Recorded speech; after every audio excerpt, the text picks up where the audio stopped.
អូខេសួស្តីបងប្អូនទាំងគ្នាបាទថ្ងៃនេះមកបង្ហាញបងប្អូនទាំងគ្នាជាមួយនឹងរថយន្ត Kia Picanto ស៊េរីឆ្នាំ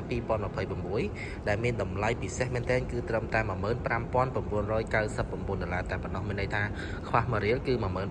ងប្អូនណាបងប្អូននឹងទទួលបានប្រភេទឡានថ្មីខ្លាញ់គោកោះកេះចេញពីក្រុមហ៊ុន Kia តែម្ដងដែលមានការធានា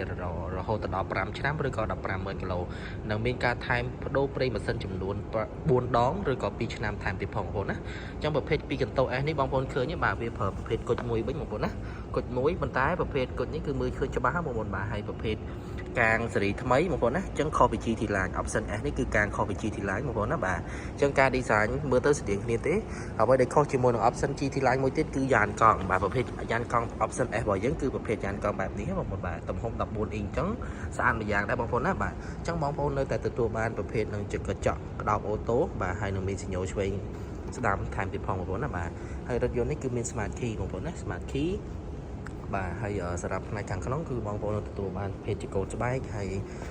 មានប្រព័ន្ធកាមេរ៉ាក្រោយហើយនឹងអេក្រង់ធំដែលយើងអាចមើល Apple CarPlay បានផងដែរបងប្អូនណាបាទអញ្ចឹងផ្នែកខាងក្រោយបងប្អូនឃើញដូចប្រភេទ GT អញ្ចឹងបាទជាគៀងអត់ Flow ទេគឺដូចគ្នាគ្រាន់ថាវាអត់មាន LED ឆ្នូតវែងនេះទេបាទភ្លើងគឺមានតែប៉ុណ្្នេះទេបងប្អូនណាបាទហ្នឹង